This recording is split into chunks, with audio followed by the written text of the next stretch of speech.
Greetings, unsettled souls, and welcome to The Correct Views. Sam I.B. Gangi reporting, doing political commentary is more like it, for the media speaks. Today is a show for one person. Are you that one person? Well, maybe not. If you're not, then I'll tell you what. Make sure you share the video anyway. I got a request from one of the best supporters this show's ever had, Angela. She has been wanting to hear about Jade Helm, and she donates to the show. You can do so as well and contact me at thecorrectviews@hotmail.com. When you become somebody that donates to a show, you have a voice in what this show does. And Angela, this is for you. Here's your Jade Helm show. I'm also going to cover the mission statement of this show, as well as Rand Paul announcing his candidacy. So make sure you stay with me. I wasn't going to post today, but I have never had a video go this viral before. The Fukushima video is uploading. I have part 1 and part 2 locked at 301 views, which is what YouTube does when you have so many views that it can't even add them anymore. And I also have somebody that went back and took my Fukushima Hillary Clinton news from 3/26/15. Very big day for the show. So I'm going to go ahead and do exactly what my listeners are asking for. And then we're going to get to what is the mission statement of the show. So we will handle them in order. Oathkeepers.org, Jade Helm. Operation Jade Helm, should we be worried? This is dated April 7th. For those of you that don't know, this is originally written by Chuck Baldwin. For those of you that don't know, Jade Helm is a military exercise. It's going to take a couple of months to do. They have labeled Texas and certain other parts of the country as hostile territories. Let's see. I covered this once on Saturday, the Saturday edition, every Saturday, 2 p.m. Eastern Standard Time on themediaspeaks.com. I covered this on the Saturday edition. There's two sides to this. One, our government and the military is practicing to bring in martial law to force all of us at gunpoint to become a more fascist society. Is that possible? Yes. However, two, it is possible that the military and the authorities need to be ready to act immediately to any given situation. And if you don't practice those situations, if you're not ready for those situations, then when they happen, you are not going to be prepared. So if you don't have exercises like this, what you have is unpreparedness. And I don't think anybody listening to this would like to see America grossly unprepared for such an emergency. Is this something for our own good, or is this something nefarious? That's what I was asked. And the answer is, I don't know, but I can tell you how to find out how. Is this just, let's say we have a backyard and we're going to have a snowball fight. So we separate two sides. Mine's America, yours is Iran. Let's start throwing snowballs. You have to designate some area in the drill as the bad zone. They picked Texas. People in Texas have had a problem with having been chosen for such a great distinction, if you will. I don't know if this is more. I don't know. Is this a drill, or is this a preparation for martial law? Is this a preparation for fascism? Here's how you find out how. Someone listening to this knows somebody that's in this drill. He might be some low-level private. He might be an admiral. He might be a sergeant. He might be a cook. Somebody listening to this knows somebody that's in this drill. I need you to get this video to that person. What is Jade Helm? You tell me. You're part of it. You're doing it. Is this something nefarious? You can let me know anonymously. I do not give my sources. To anybody watching this, the NSA, here's a one-finger salute for you. If you think that I will give up my sources, you can rot in hell. I will not, even under court order. I refuse. I've just said it. Let me know. What do you think this is? Do you think this is something nefarious, or is it simply America being prepared for the world that we live in? Here's the report from Oath Keepers. For 2 months this summer, the U.S. Special Operations Command will conduct realistic military training, Operation Jade Helm 15, in 7 southwestern U.S. states: California, Nevada, Utah, Colorado, Arizona, New Mexico, and Texas. Military spokesmen say that the operation is merely a standard training exercise designed to prepare Special Forces troops for warfare overseas. Is that true? I am not a conspiracy theorist. If I tell you that something is, it is. It's the correct views. It's not the correct maybes. It's not the what ifs. I'm not saying that this is something nefarious, but I am saying that the way that the government didn't want to address this until it became something that absolutely had to be addressed, that is, in fact, something that alarms me. Hello, Tim. I just saw you log in. That is something that alarms me rather greatly. It could have been handled a lot better. It says, according to the London Daily Mail, Army spokesman Lieutenant Colonel Mark Lastoria said this exercise is routine training to maintain a high level of readiness for Army Special Operations Forces, because they must be ready to support potential missions anywhere in the world at a moment's notice. Is that true? Yeah. The last time we didn't prepare, we sent our men and women on a boat over in Fukushima, Japan after the earthquake, and they got juiced. And today they're facing cancers, they're facing heart problems, they're facing brain tumors, they're facing a shutdown in life. Why? Because America wasn't freaking prepared. How many of you remember what George Bush did when Katrina happened? FEMA, grossly unprepared for the realities and logistics of a real world disaster.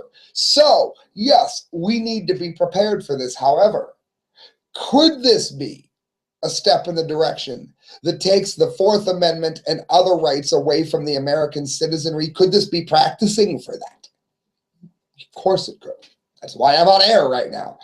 It says units participating in the operation include Army Green Berets, Navy SEALs, USAF Special Forces Operations Command, USMC Special Operations Command, USMC Expeditionary Units, Army 82nd Airborne Division, and interagency partners, whatever and whoever that is. They don't even define it.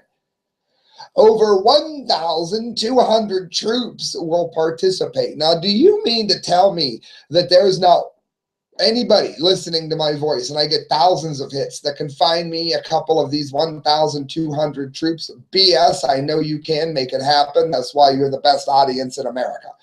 For purposes of the exercise, the states of Utah and Texas and parts of Southern California are designated as hostile.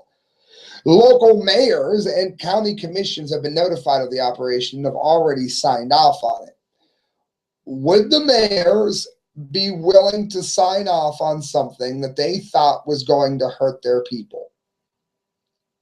I doubt it. Could the mayors have been lied to in such a way that they don't know that they're signing off on something bad? Who knows? Maybe. I will say this, the fact that Utah, Texas, and parts of Southern California were designated as hostile, and they are actually a wealth of conservative-minded pro-gun people, does lead you to believe that it is possible that they are really looking at these people as hostile, when really they're just constitutionalists. I understand people's concern here. It says, to be sure, the U.S. military often conducts off-base exercises. There is nothing new about that. However, this operation might be the largest off-base training exercise on the U.S. mainland. It is certainly one of the most aggressive. It goes on that in this exercise, Special Forces troops will practice all sorts of activities, including extractions, That would be pulling people out of homes. Searches and seizures, that is anti-Fourth Amendment, unless they're doing it as an act of, to prevent an act of war from somebody who is not a citizen. Urban camouflage, that is hiding in cities, and the guy says, etc. According to the Houston Chronicle, among the planned exercises, soldiers will attempt to operate undetected among civilian populations. Now, again, this could be beneficial because if you don't hide among the citizenry, then you will not know how prepared the citizenry is to let you know of a possible problem. However, we also know that training exercises have led to false flag events, have led as a cover for actual bombings and actual murders, and much of this was facilitated by the government. Is this one of those? Get a hold of those 1,200 troops, would you? It says residents in turn will be asked to report suspicious activity in order to gauge the effectiveness of the soldiers. That's not a bad idea. It says the London Daily reports that special forces set to swarm southwest and operate undetected among civilians in massive military exercise. According to USOCOM, the exercises will only be conducted between 11 p.m. and 4 a.m.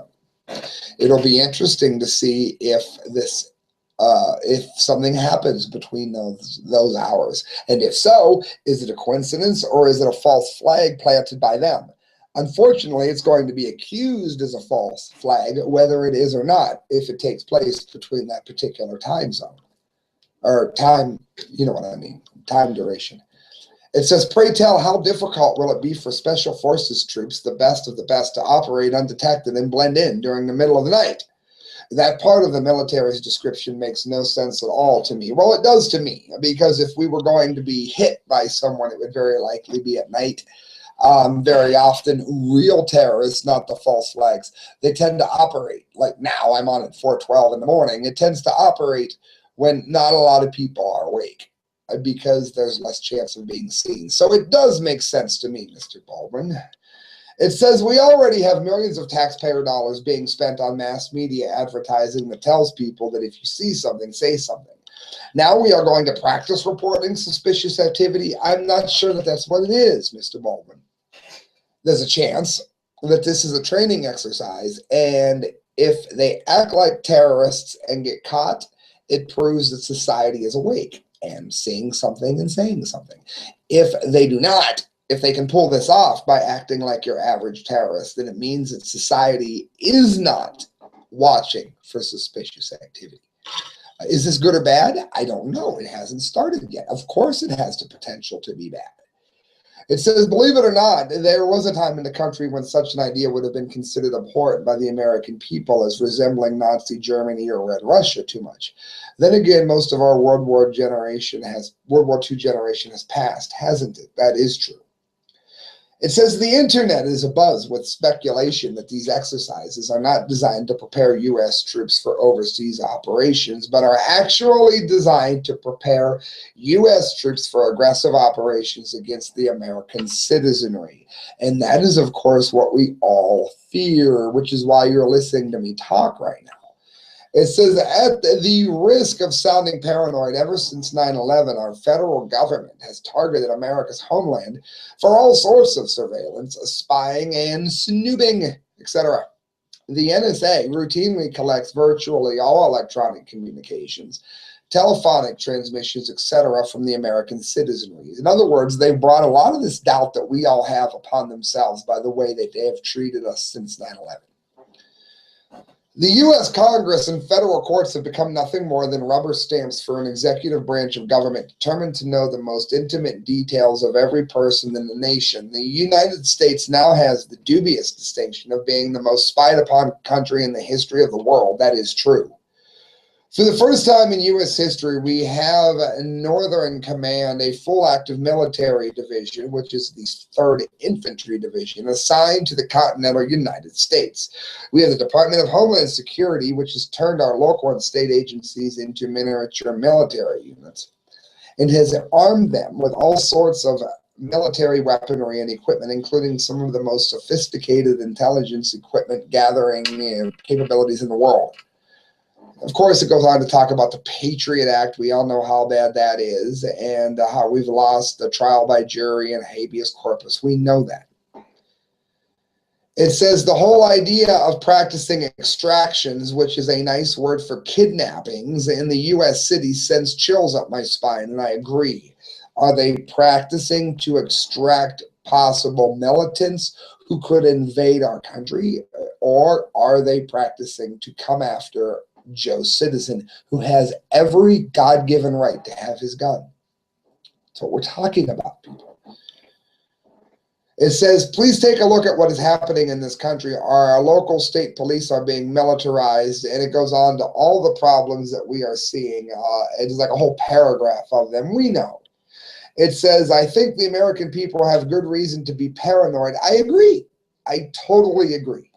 I am not against the article here. That's not what I'm saying. I'm asking questions, and there are people that have answers. We cannot have the answers. If someone tells you they have the answers, they're lying, because we don't know the scope of this yet, nor do we know the purpose. But we do know how to find out, and I need those people to get a hold of me. You listening to this, you on low def, you on high def, you can make this happen. It says, I posted a few preliminary thoughts on my Facebook page regarding this subject before writing this column, and here are some of the comments from his followers. James says, Jade Helm, Jade is blue, Helm is German for helmet, blue helmet, UN blue helmets. That's interesting. We shouldn't even be in the UN. Jeannie says, their supposed reasons for this exercise don't make sense. They won't be blending in with civilians in third world countries. The only purpose I can see is force against us one day. They're trying to see whether or not they can blend in. And if they can, then terrorists can. I don't agree with Jeannie there. Mark, just because we are a bit paranoid doesn't mean there isn't someone out to get us. He thinks he's Kurt Cobain. Jason, the exercise itself is not a direct danger. It is, however, practiced to acclimate soldiers and citizens to military actions in neighborhood. Is that true, or is that not true? He writes, I invite readers to like my Facebook page, and I post comments on my F-book page that do not make it into my column. I go to my page at blah, blah, blah, blah, blah, blah. It says, I realize, writes Chuck Baldwins, that it is extremely difficult for Americans to believe that their own government could actually turn against them. And I'm sure that many people will tell me that to think otherwise is alarmist and extremist. But isn't that exactly what the citizens of every country overtaken by its own government have said? That it can't happen here have been the last words of millions of people. All of that is true. I'm not here to shoot down Baldwin. He could be as right as he is wrong, but he's missing the other side of it, which I hope I've given you. What is it? Is it a takeover? I'm not going to say it's not. It could be preparations for a takeover. There are people that know, and I'm counting on you listening to this to get those out to those people. I have covered both sides of this for you. Last paragraph here, it says, the fact is the vast majority of us cannot know what is the true intention of Operation Jade Helm and what it might actually be. And that includes the military personnel who are commanding and participating in it. No, but they do know what they have been told, and they know whether or not they believe what they've been told. They're not stupid. He writes that I am convinced of this much. The federal government and its propaganda ministry in the national news media almost never tell us the truth. For that much, I am absolutely certain. And you know what? I agree with him on that point. So it's now spread into Ohio, by the way, for those of you that don't know. This could be something very, very bad. Or this could be something that is a benefit in case of a worst case scenario. Here's what I'm saying. If they release the findings of this, that will give some credence to the fact that they are on our side. The less information they give, the less you can trust it. Now, I don't mean the nuts and bolts of what they've learned. Of course, you can't give that to the citizenry. But the rest of it. People participating in this. I'm looking for a lot of activity in the comment line of this video. And then, I mean, that's where we are. It's Oath Keepers. where I got this article. They do some of the best work that you can imagine. They keep the authority and the populace on common ground. They remind the oath keepers. They're called that because they remind those in authority here at 420 exactly what it is that they promised to do and the oath that they have. Friends, it is what it is. It is. As I'm going live here, everybody is abuzz about the Rand Paul, so I'll talk about him before I jump off and go into the mission statement here. Rand Paul has announced his candidacy, and I personally am rather happy to see that because I don't think that Rand Paul holds a candle to his father. I really, really do not. I think that Rand Paul is nowhere near his father. However, he's not evil. You know, people say, oh, I chose the lesser of two evils. Hillary is evil. Jeb Bush is evil. Rand Paul is not evil. So, I mean, you can vote for Rand Paul in good conscience. You can't very well vote for Hillary Clinton in good conscience. I know that there are more traditional conservative Republicans that are not happy that Rand Paul has announced his candidacy because they know how divisive it is. They know that people like me will bend enough to vote for Rand. And those of you that have criticisms of Rand, let me tell you now, we agree.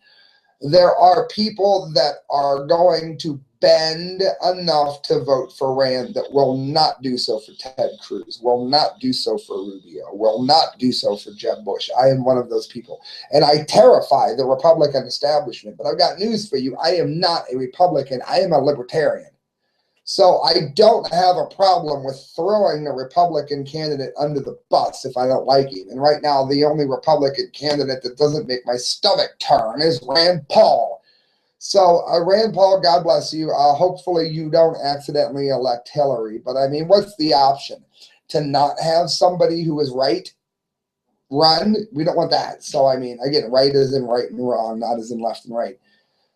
And that brings us to the end here, guys. Instead of a dumdy of the day, I'm going to do a mission statement.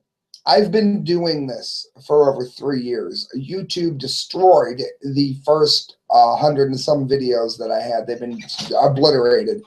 I've been doing this for a while, and I am now trying to leave the job that I am at. I'm a DJ. It's fine.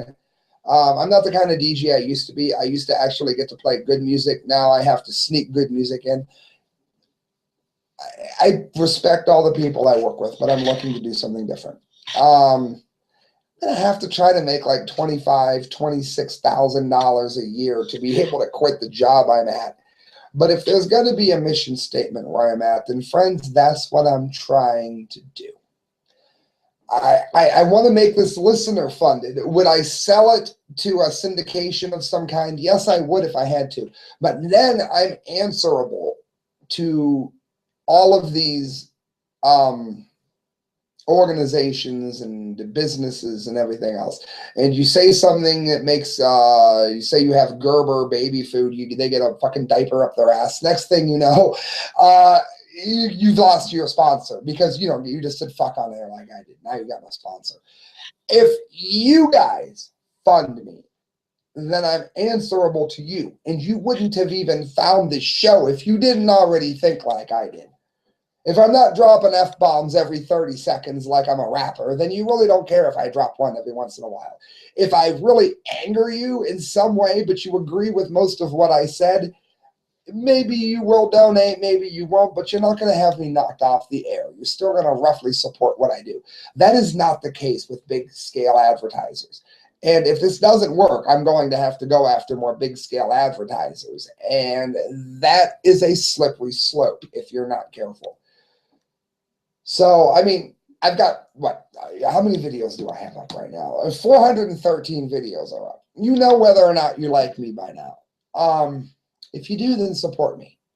Because I'm trying to make this my full-time job. And once I do, I'll do it 3 hours a day, 5 days a week. It'll either be Monday through Friday or Tuesday through Saturday. Because I'm already on air Saturday, that would make sense. And as a commercial driver for 9 years of my life, which was 9 wasted years that I'll never get back. I know that when you're driving around, nothing is worse than not having news on Saturday and Sunday. I get it. So I'd go one of those 2 ways. But none of that can happen without you. If you don't donate to the show and find some way where I can earn about 25 grand a year, which is not a fortune, that is still low on the income bracket. I'm not being greedy here. I'm going to have to just squeeze it in like I do now. Monday, Wednesday, Monday, Thursday. I hope I'm not too tired, blah, blah, blah, blah, blah, blah, because I work. I want to do this 5 days a week. 3 hours a day, just like Rush and Hannity and Michael Savage and Alex Jones and blah, blah, blah, blah, blah. If you want that to happen, then please donate. You can do so at thecorrectviews@hotmail.com. There's no big, huge mission statement here. I'm not going to reinvent myself for everyone as if I was Beyonce. I'm Sasha, no. I'm the libertarian long-haired guy that talks about Fukushima. He's anti-nuke. He's pro-freedom. He'll give you the 1-finger salute and tell you you're allowed to do the same thing to him. I don't back down. I do not capitulate. I can be a real SOB, but when I say something, I know it's right. That's why it's called The Correct Views. And if you support that, if you like that I do that, then please donate to me so that I can make this my job. That's my mission statement, friend. There's no great mystery here. I'm as real as can be, because if I'm not real and I don't have my credibility, then I have a camera and I'm an idiot. And I think I'm a little more than that. Good night, friends. God bless. Thank you for listening. And there's your Jade Helm, Rand Paul mission statement show. Go to themediaspeaks.com. Look up all the work of Kyle Court, D. Lake, and myself. And let Sticker Junkie know you heard about him here. Thanks. Bye.